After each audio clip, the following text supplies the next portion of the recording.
Hey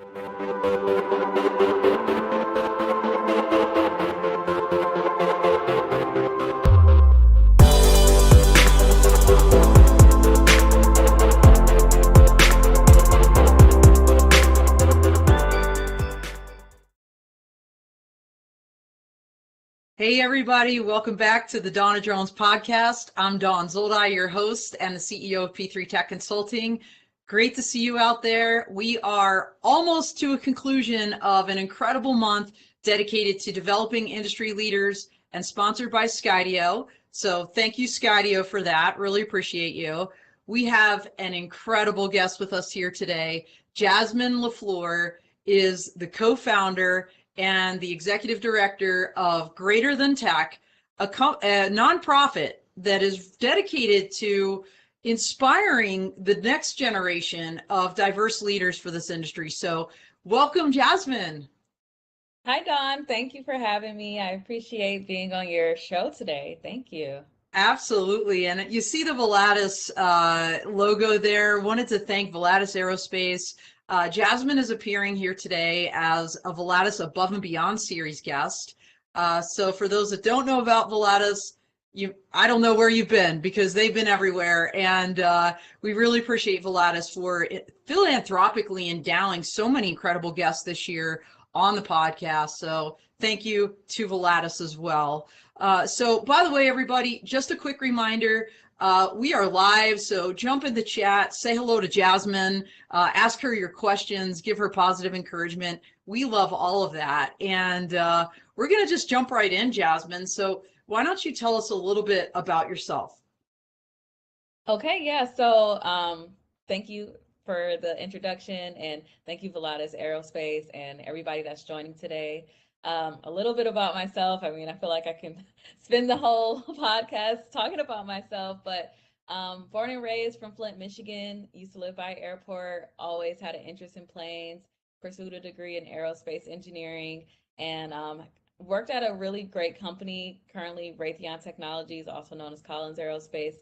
Started my career there as a project engineer, so was able to see a lot of great things like how components come together, how manufacturing works, how quality is a huge part of how well a company operates. And then being able to go to San Diego, where I've been for 5 years, same company, but different business unit, looking at different products, and was able to do some supplier management type of roles, able to work as a chief of staff for the VP of engineering. So just seeing more about the business side and how Collins Aerospace Raytheon Technology does work, but then pursuing a master's in business, pursuing a master's in engineering, and entering a startup competition just off a whim with my co-founder of Greater Than Tech. And that was when I realized, oh, engineers can be entrepreneurs. I could do this. So around the time when we applied to the startup competition, we actually made it to the semifinalists.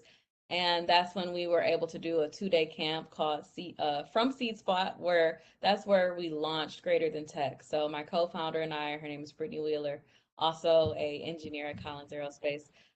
We were robotics instructors on the side, just like helping girls with building robots. So we were already in the community doing work. So we pretty much said, hey, we're already engineers, we're already in the community, we're learning about entrepreneurship, let's do this thing and let's make Greater Than Tech, because we feel like we want girls and we want underserved students to know that they can define their own path in tech, and it doesn't necessarily have to be a corporation. They can make their own corporation or their own technology if they want. Well, wow. And you're right, Jasmine. We could absolutely spend this entire show peeling back your background and everything you just said. But I want to focus on Greater Than Tech. So first of all, incredible background, wealth of experience.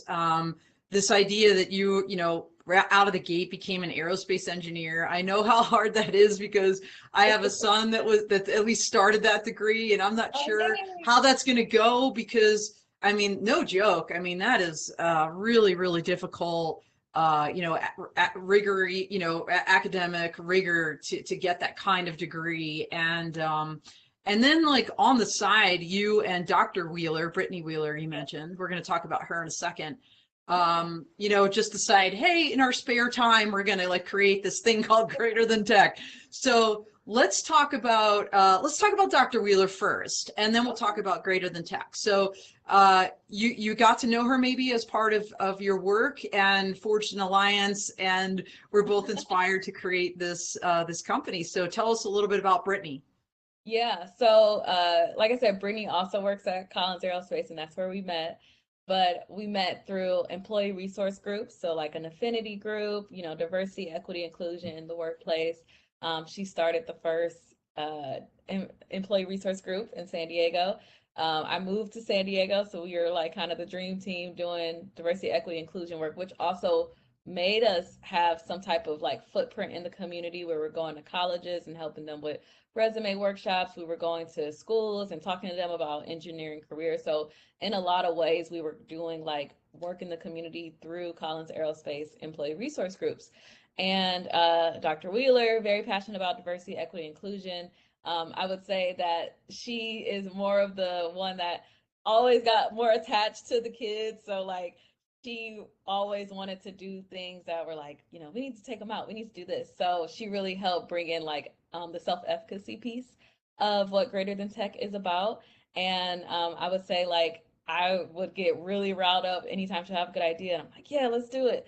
So we were just kind of like, you know, let's build this thing. We're already doing it. We don't really know what we're doing, but we know enough to help these students. So Brittany and I kind of transferred our skills from employee resource groups to a nonprofit organization. And it's in a lot of ways what we were already doing. So we just kept at it. Well, okay, wow. I love all of that. And Jasmine, I think you know that I work with Women in Drones and the Diversity Development Network of Canada. Just to kind of tag on to what you said, we did, everybody, just launch our second annual UAS AAM Industry Diversity, Equity, Inclusion Survey. So please, please, please go out and take that. You know, so you can find that on the Women in Drones website. Frankly, I have to update my website to include that as well. But you know, one thing we learned from doing that, Jasmine, and probably no shock to you, right, is this industry, when I say this, aerospace in general, aerospace and defense even more so, but and it transfers over to the UAS and AAM communities, lacks diversity. And so that's probably a great segue to talk then about why you created Greater Than Tech. You alluded to it, but you know, kind of what were you Yeah, trying to achieve? What problem were you trying to solve with creating this organization? yeah. Yeah, no, great question. So I feel like there were a lot of different layers with us creating this. You know, one, we're both women, women of color in aerospace. So being one of few seeing who looks like us. Two, we saw a lot of initiatives for STEM, but not necessarily a lot that were catered to underserved girls or, you know, just underserved communities. And then three, we were robotics instructors for a middle school girls team, and we were preparing them for this like robotics competition. The competition was primarily filled with high school boys, boys from like affluent neighborhoods. So being able to get like middle school girls to, you know, want to show up in this arena and compete with people who, you know, have more resources than them and kind of know a little bit more, it was a little defeating because the girls work so hard and they didn't really have that background and that, you know, a lifestyle where their parents knew about engineering, their parents knew about STEM, so they were feeling behind and a little self-conscious about the robot that they built. So we felt like, you know, there's more that we can teach them about STEM and engineering, and bring it to an entrepreneurship level where we're not just preparing for competitions anymore. We're having them demonstrate the type of tech that they want to create, or like just put a different lens or different angle on what STEM is all about. So we felt like we're not preparing you guys for competitions anymore. We're just gonna do what we want and like show you how tech can be for real world applicability, not just let's build a robot to collect points. And then I'll say for the drone space specifically, we've launched this track of careers programs where it's all about emerging technology for high school girls. As you know, with drones, you can get your pilot's license at 16. So we feel like, you know, that's a very low barrier to entry. This is a wide open space for more diverse women, for more women in general. So let's teach them now that there is so much possibility here and give them the ability to like want to go down this path. Well, that's awesome. And you mentioned a term, I believe it was self-efficacy. And I know, unlike so many other groups, companies, organizations, you put your core values out there, you put three core pillars. Self-efficacy is one of your three core pillars. Can you talk to us a little bit about what those pillars are and why you created them? Yes. So self-efficacy is a big one because we want students to see that like their experiences that they've already had and been through can transfer to other goals and objectives that they're trying to meet. So for me, for example, I'm from a home where my parents divorced when I was in the fifth grade, and we had a lot of financial struggles. I was first in family to go away to school. I was first to do a lot of different things from a career standpoint. On top of like I've had a lot of personal adversity. I lost my mom in the my junior year of college and my two grandparents. So I feel like I was able to get through a lot of hard times just as a younger person, and how me having that experience can help me kind of bulldoze through other experiences in my life. Like, hey, if I can get through that, all of this is easy, right? Like Yeah. just being able to build off those experiences that you've already had and say, hey, if I can do this, I can do that. If I can do this, I can do that. So that's really where the self-efficacy piece comes in. I think in a lot of ways, kids aren't able to connect with professionals if they can't see themselves in them. So Yeah. like being able to say to the students, hey, like I lived in a women's shelter when I was in the fifth grade. Like, hey, my parents divorced when I was in the fifth grade. Like, life pretty much, got crazy after that. So, if they can understand that, then they can think, then they can see, oh, she's an aerospace engineer, she's a rocket scientist. Oh, if she can get through that, I can do that. I grew up like that. So, just being able to, um, connect with them in a more personal way. Our other pillars about social impact and engineering entrepreneurship, basically how can we use tech as a force for good? How can we say that, we want to teach them the hard skills. We want to teach them about drones. We want to teach them about code, but we also want you to know how it could be used for improving people's lives. So all of our programs have that social impact lens. And then the entrepreneurship part is, we want them to envision themselves as founders, as owners, as people who are decision makers. So it's always STEM and it's always tech, but we want them to see themselves as entrepreneurs, co-founders, people who are building something for the first time. You're, I know this is going to sound corny, but you're actually giving me chills right now because, I mean, like, seriously, this is about developing industry leaders. And I love that you've created essentially a leadership model around what you're trying to achieve with STEM. And the other thing I want to say, Jasmine, is thank you for sharing some of those personal, so many personal things with us here, because it's that vulnerability, I think, that absolutely right, that inspires other people and shows them that, like, hey, we all have challenges in our lives, and if I can do this, like, you can do this. I know that's something that Sharon Rossmark all the time says as Women in Drones, like, if you can see me, you can be me. And I love that we can see you, Jasmine, and so thank you for everything you're doing, like, seriously. I want to talk a little bit about your programs because you've got so many things going on. You started with middle school girls. You talked about coaching robotics teams, but felt that that really wasn't the path you wanted to take with Greater Than Tech. And so, can you walk us through, like, and there's a lot, right? So you have, I'm gonna like laser this in for us. Like, tell us about your Greater Than Tech. You have a thing called the Greater Than Tech community, or the GTT community. Yeah. Tell us what that is and what that's all about. Okay. Yeah. So I would say the framework of our program pretty much started with that, like, let's build engineering and business together. Let's show how these two things are applicable. I think with me having a dual master's in engineering and business, I saw the applicability, and I'm like, hey, if I knew about business at an earlier age or how engineering applied to the real world, then like I think that just is the type of problem solving I think kids should have exposure to. Right. So we started off with this framework. It's basically the business model canvas, but we added some engineering elements. And with that framework, we can apply it to any technology, and we can apply it to any type of group. So like the community part happened because after I did Girl Meets Drone, there were a lot of organizations reaching out and saying, hey, we want something like this. This seems cool. This seems fun. So we were able to give programs or do programs to other groups who had kids. And it was, you know, not necessarily always girls, not necessarily always middle school, but they enjoyed the programs and they found it valuable, and we had fun and found it valuable as well. So that to us was, hey, we'll make a Greater Than Tech program for your community. So that one started with like drone programs for other organizations, but you know, like I said, we work with multiple different technologies. So like we done a community robotics program where we went to 3 schools who didn't have a STEM program, didn't have a robotics program, and we pretty much built a robotics program for them. So how I was talking about the robotics competition that Dr. Wheeler and I were preparing middle school girls for, this was like 2018.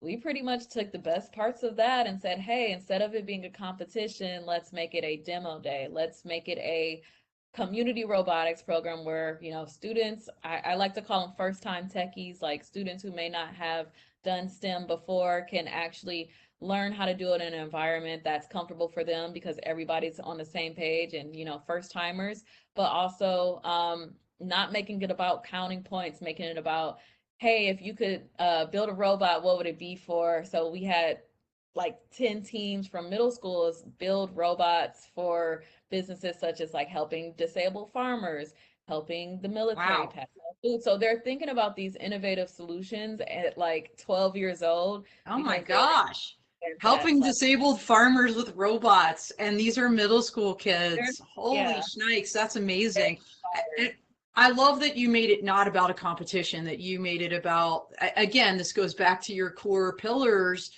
You really are kind of walking that talk of this is what we're about, this is what they need to be about, and kind of shaping your programs to be that. Tell me about the Girl Meets Drone program, though, because I think some of our listeners out there, and by the way, I know y'all are out there, so let us know where you're from, and put something in the chat, because I know Jasmine would love to answer your questions, even how to get plugged into her efforts, things like this. But the Girl Meets Drones, I think, for those that are out there and follow you on LinkedIn, which by the way everybody should anyway. I've seen posts about that, and probably other people have. So tell us what that program is and how that kind of fits into your overarching framework. Yeah, so Girl Me Strong. So to the point of, I'll say, the different paths or different types of programs. So we have GTT Community, GTT Careers. Careers is for high school girls, and then GTT Club geared towards middle school girls. So Girl Me Strong would be a a careers program, and it's really tied to the emerging technology of drones. And think of it as an exploratory 4-day program where girls are going through this framework. We're using the Rise Telo drone to teach them about, you know, one, just drone mechanics and safety, but we're putting them in groups. Hey, you guys are co-founders. Who wants to be the business lead? Who wants to be the design lead? They're coming up with different drone, I'll say, design enhancements. So like, oh, if you had a drone business, what type of features would you want your drone to have? And then who would it serve and what industry? So Grow Me Strong, very similar in nature with the social impact, where girls were coming up with ideas that drones could be used for, like let's make a drone to sow seeds in the in a inhabited area so people can have more trees and fruits.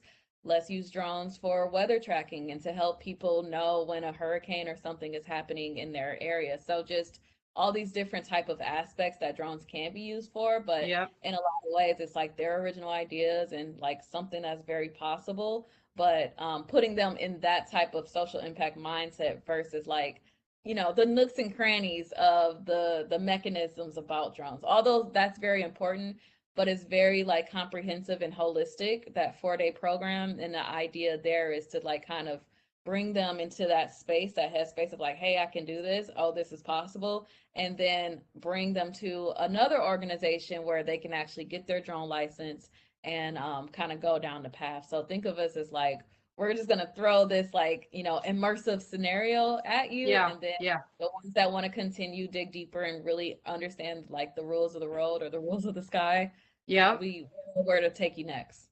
Well, I think that's a great, I don't want to call it a pipeline program necessarily. I do want to talk about your career. So you almost have, in a way, created this pipeline model. I think it's actually brilliant to throw out this idea of you tell us what you'd want to use this thing for, like get them really imagineering and Yeah. seeing themselves in it, and then like getting really excited about it. Okay, and by the way, you can actually do that. Here's a couple companies that are doing it. Here's how easy it is to get your license. And oh, by the way, now we've got this career path. Let's talk Yeah. about that in a second, to link you up with this company. By the way, Jasmine, as I'm listening to you, I'm thinking, oh my gosh, Don Bershoff from True Weather is probably jumping out of his seat because he's the weather drone guy, right? Like he's the sensor guy. And then also Black Swift Technologies, Dr. Jack Elston, and the crazy beyond visual line of sight stuff he's doing with weather and his drones into volcanoes and hurricanes. And I mean, just I'm just listening to you, and I'd love to talk to you offline about maybe connecting with some of these companies later. But I also want to give thank you for people out in the chat. Sheila Bugby is out there saying, challenge our future leaders. We love everything about that. And Anthony Williams says, awesome. Keep motivating them, Jasmine. So thank you, Sheila. Thank you, Anthony, for your positive encouragement. Really appreciate that, and appreciate your willingness to jump into the chat here today. So very cool.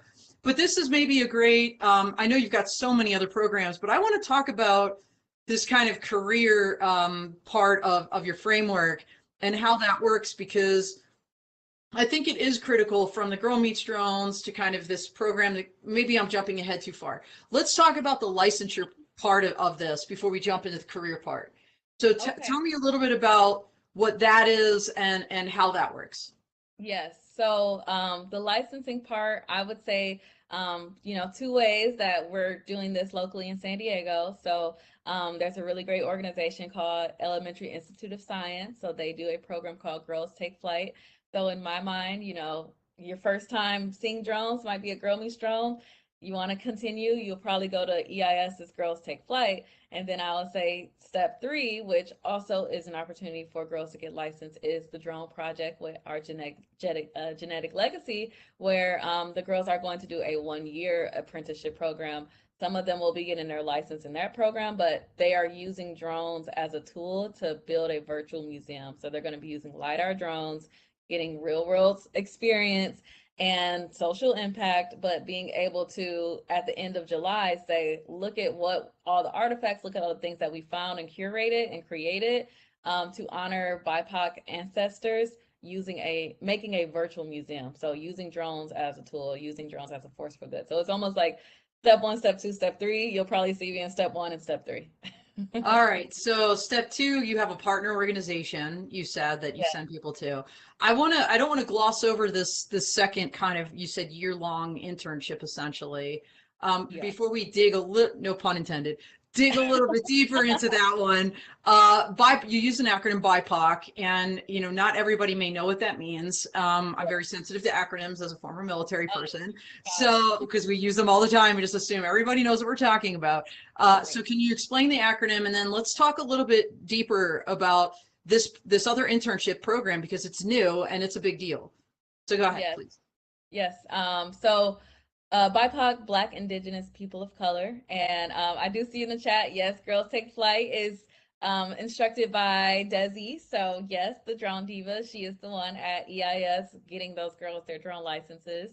So it's basically a group of 18 girls in the drone project. So the apprenticeship program I'm mentioning, they're all Black, Indigenous, People of Color, and there's a crew of 16 of them going through this program where they're going to go to the Julian Cemetery. They're going to do some LiDAR drone mapping there. They're going to meet and talk to some, potential ancestors of those who are at Julian. They're going to come up with, what type of artifacts that they want in their museum to be able to talk about, the life and legacy of people who were at Julian, and come up with a virtual museum to like display that. So, and they're also going to do that at Nate Harrison Ranch in May of 2026. Wow. Okay, so what's the historical significance of Julian, that cemetery in particular?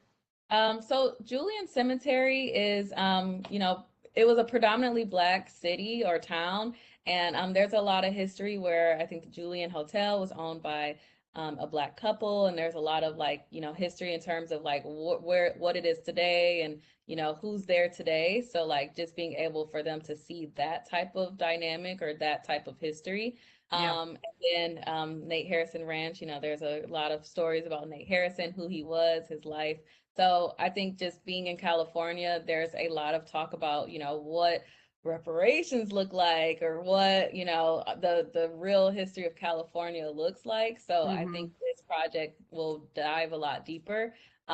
Miss Shelley Baxter of Our Genetic Legacy, she is a genealogist, so she's really the one bringing in that historical narrative and language and teaching the girls about that part. And I would say the part I'm playing in this role is really helping with that curriculum development, that program structure on what the girls are learning and doing.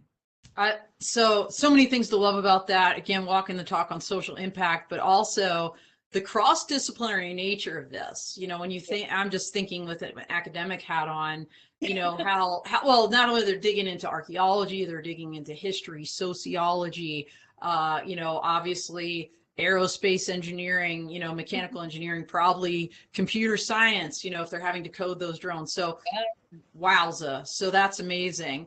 And I believe there's something, can you tell us? Yeah, we like to have a lot of firsts on our show. So I feel like there's a first thing happening maybe this weekend about that particular internship. You could maybe tell us Yeah. about? So there's a kickoff event this Saturday where the girls are going to be getting their commemorative items for the first time.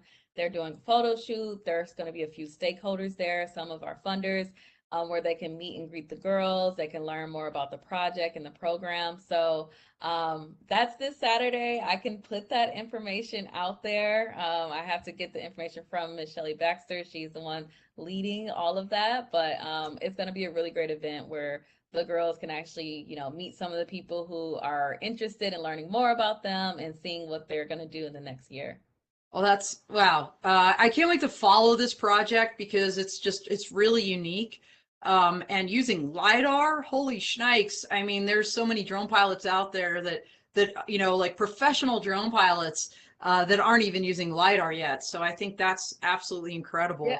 And Uh, actually, I don't know if you know Tawny Smith, but she's the one yes. that them with the flight test, and Dan from Modus AI, he's going to be the one donating and helping with the LiDAR technology. From Modus, Modus AI. Yes. Yes. Okay, interesting. I'm working with modal AI, so I just wanted to make sure I wasn't getting Oh, confused. wait, maybe I Uh, pronounced it wrong. Modal AI is they create the Voxel 2 autopilot system. I don't know if it's the same company, but They're based in San Diego. yeah, I think that's the okay. Well, awesome. I just did an article about Blue UAS and kind of what they're doing. And who was the first person you said? Tawny Smith. Tani. Okay. Yeah. So Tani is going to be on this podcast next month for market use cases talking about drone as a first responder. So with her Flying Lion. So I'm really excited. So Tani's amazing too. I can't wait to have her on here. So let's talk about the greater than tech careers kind of part of your framework. So we're talking almost about this three-part process of someone's kind of following through this pipeline. What is careers and what does that look like? Yes, so careers is for high school girls. It looks like them working with emerging technology. We focus on emerging technology because a lot of times there's low barrier to entry. A lot of times there's like, just a lot of development and a lot of white space in terms of like, potential IP, potential, discovery. So we want them to be on those cutting edge technologies where they can have a chance to dive deeper and be a like pioneer or a someone on the forefront. And the last one we just did was Girl Meets Additive Manufacturing. So Wow. additive manufacturing is like 3D printing. A lot of large companies, aerospace, medical, consumer goods, are now using additive manufacturing for their products instead of having to do that traditional, production line and, people and labor where they have to like make all those parts by hand. So, what it looks like to 3D print metal or 3D print, all these different materials, and how designing for additive manufacturing is a lot different than just designing. So we taught the girls how to do 3D CAD or computer aided design. They were able to go to a startup and see a tour and actually do a structural test on one of their designs. So again, very immersive, very much social impact, giving them a scenario about pedestrian bridges and how there's this pedestrian bridge that people are advocating for in San Diego. Mission trails, there's been a lot of accidents, there's been a lot of things there. So just allowing them to see, hey, this is something that we kind of need. What would it look like to actually have a 3D printed bridge? So putting their mindset there, and similar framework, right? This is the exploratory phase. It's 4-day camp, and hey, if you're interested, if you want to learn more about this, we know who to partner with, so you can keep learning and keep getting into that space of additive manufacturing. I love the immersive nature of this because, I was talking to somebody the other day mentioning some of the work I do and some of the other companies that I work with. And this person, made a comment like, well, and it was a woman, even if I had been exposed to it, I don't think I'd be really into it. I'm like, how could you? Well, you don't know that because were never exposed to it. And I just remember, Jasmine, when I was in high school, I had a biology teacher. He took us out into the woods behind the school and he made us do this project about groundhogs. Like we had to count all the holes that we could find, do the research to figure out at this time of year, is it mating season, is it not? To just like, estimate like how many, but again, it got us outside, it got us like looking, thinking, and it was so fun and cool. It wasn't like sitting in biology class, like memorizing like bones or like the names of different parts of the body or something. It really got us fired up. And what you're doing, I think, just showing girls like, oh, here's how you do CAD. I mean, holy shnikes. And let's think about building this bridge 3D, with a 3D printer. What does that look like? Yeah. So just, I love everything you're doing, and I thank you for it because I didn't have, and I think so many people don't have like someone like you coming into their lives, like showing them, opening their eyes, like these are possibilities. And so we need to actually 3D print and clone you so we can have more Jasmine everywhere to like bring these things to people. And there's so many great people, right? I know you may be familiar with Tony Reed, right, with his drone cadets out there in New York. And he was on the show last month. So many people doing great and inspirational things to inspire them. I can't wait to see this next generation because, just the things they're being exposed to that so many in mine were not, I think is amazing. And with this emerging technology, by the way, Jasmine, Chris Wedgeworth is out there. He is a regular. He said he's listening at work again. So thank you, Chris. And Sheila is making a bunch of comments in here. By the way, it was Desi Eckstein. For those that don't know Desi, we call her the Drone Diva. She runs that Girls Take Flight program Jasmine mentioned, and we love Desi, and she's a big Women in Drones advocate and member of Women in Drones. And then Sheila's just aghast that you're doing genealogy too. Like she just loves that. So who wouldn't, right? So To your point about like, having the experience earlier on, your biology teacher, yep. like feel like I'm very blessed and lucky to be an engineer because I did have opportunities like that. I did do a like CAD program when I was in the 11th grade, and I learned about 2D design, and I was able to get an internship when I was a senior in high school. I did an engineering camp also my 11th grade year. So I say that to say like I was able to become an engineer because I had a lot of different STEM experiences that I had to see, search out and look for. So it feels really good to be able to know what happened and worked for me and be able to create similar opportunities or improved opportunities to show, hey, like if you get these skills, you can, be employed and have an apprenticeship or get an internship. But oh, by the way, you can think about entrepreneurship as well. So I feel like I'm a testimony of like, hey, get involved earlier on as a kid because there are a lot of great things out there. Yeah, okay, I'm going to go out on a limb here and say, Jasmine, I think you're kind of a very unique and special person. Like, I don't know how many kids would go out of their way to seek out engineering programs, right? Like at a young age. No, seriously. Especially ones that didn't, like you said, have those role models in their lives of like, I've got an engineer in my family, or I have a neighbor that's, like, so, I think maybe for that would be so wow, that's just amazing that you did that. Not every, so I love that you're bringing it to people so they don't have to necessarily search it out, because Yeah. I think you're kind of a rare type leader out Thank there, you. and obviously that started at a very young age for you. So there's so much to cover. We've got like 10 minutes, Jasmine. We're not going to cover everything. So what I want to do is throw it back to you, because you've got like this tech outside the box. You've got the Lemon Grove Academy Middle School and all the things you're doing with them, and so many other things. I want to make sure that we're going to cover in these next 10 minutes the things that you want to highlight for our audience out there, and that I don't miss anything important. So, which of all of the different things, and you've got so many going on, like what do you want to talk about next?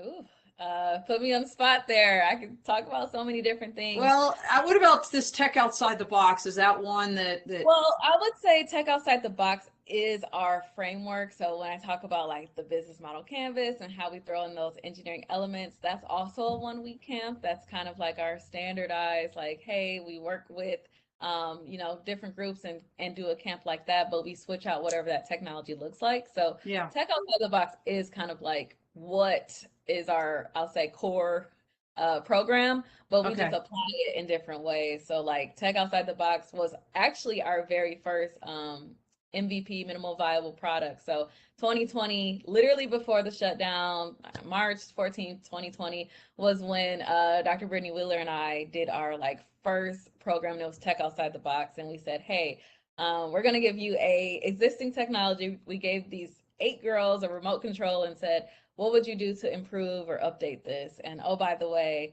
we're going to give you these little like design features, which are upgrades. And they were like pipe cleaners, they were like cardboard boxes, just things to add on to that Yeah. remote. It's like Yeah. this very scrappy way of like what we're doing today when we actually have like tech and hardware.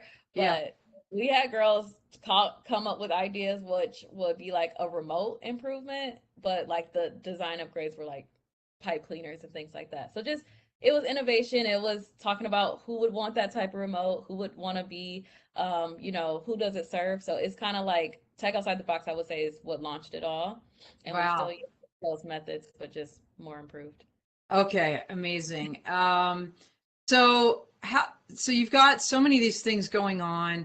How can people get involved in your efforts, whether as a volunteer or otherwise as an instructor? You've got a number of these camps.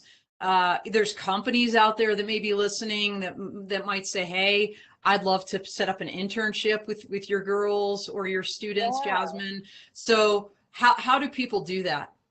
Yeah, so one, you can check out our website, www.greaterthantech.org. We have our contact email, a sheet you can fill out and say, hey, what you're looking for. We have a volunteer form there, but also follow me on LinkedIn, connect with me here. I'm also on Twitter. Check out our Instagram, greaterthantech.sd. And we're actually coming up with ways to get more instructors currently. So if there's people who want to help with the kids, we have a whole package on how you can connect and like teach, but also always looking for donors, always looking for sponsors, people who want to work with us, people who want to give our students tours to some of these emerging technologies. So there's a myriad of ways that people can get involved. You just got to contact us and get in touch. So you said you're in San Diego. You're originally from Flint, Michigan. Are most of your activities then in the San Diego area, or have you branched out like across Yeah. California? Yeah. Yeah, most of our activities are in San Diego. We put a big emphasis on like hands-on experiences. So as much as we can get them in person, the better. But we are doing GTT Club, which I don't know if we've talked about that one yet, Don, but that is pretty much the online community building component of our program. So it's more about like guest speakers coming in to talk to the students, the girls being able to connect with each other. It was really cool seeing the last girls we worked with for Girl Meets Additive Manufacturing. A lot of them met each other for the first time and became friends. So making sure that the students are keeping that connection with each other, but just being able to like have some informal conversations about life and self-efficacy and career goals, where that would be students connecting online. So for those who want to be a part of GTT Club, that would be the online part where you can be anywhere and work with us there. Well, that's great because COVID or not, just to be able to connect people from across, not just the state, but you could probably connect them globally, right? I mean, if you're online, I mean that's what I'm noticing with Clubhouse when we do that, and of course, just through LinkedIn, we've got followers all over the world listening to what you're saying, and so. As I'm listening to you, it occurs to me that Skydio, who's our sponsor this month, they're very much also into trying to inspire girls to become drone pilots in particular, and they're not too far, probably a 4-hour drive or so. But I'd love to link you up with Anna Wiesenthal Birch. Yeah, because they're working with a school up near them. And they're putting together an internship program and things like that. So there could be a really great connection to be made there, since you're not too far, but maybe something that could maybe start a spark there. So we'll have to follow up on that. But so do you like attend in-person events? There's so many conferences, Jasmine. You're not just drone, but robotics, other groups. Are you going to be out and about where people can meet you in person, that are like maybe the viewers that are listening? Yeah. So it's funny you say that. I am starting to do some speaking engagements. I always consider myself a generalist. So my bachelor's in aerospace, my master's in engineering is interdisciplinary engineering. So I'm always kind of like in the mix of different types of technologies. So that said, I've connected with people in additive manufacturing, obviously in drones. We have some other pathways we're launching, but in the next month, I'll be speaking at a Women's Venture Summit and talking about how Greater Tech started and kind of like my journey even to engineering. So I'm starting to pop up in a few different places and meet people, but I'm primarily in San Diego doing that. Got you. And you're still working for Collins, right, Raytheon? Still working So for this is all like in your spare time. This is what I'm talking about, everybody. When you're listening to Jasmine, you're thinking, oh my gosh, all these things she's doing that full time. This is not her day job. Like, okay, so this is in her spare time, and just like it's almost mind blowing all the things you're able to achieve and accomplish with Dr. Wheeler and your other partners to make all of this happen for people. So wow, I don't know where you find the energy, I mean, honestly. I do have to say, it's great working for Collins Aerospace because, Dr. Brittany Wheeler and I, we met there. We were employee resource group leaders. In a lot of ways, we were doing this type of work. But Collins Aerospace sees that, and they're also a big piece of like why Greater Than Tech is successful. So we've had funding from them. We've had some of our colleagues be able to come to our programs as volunteers. So like in a lot of ways, I think I'm this representation of work-life integration where the bills and the passion can coexist, and I can do it all.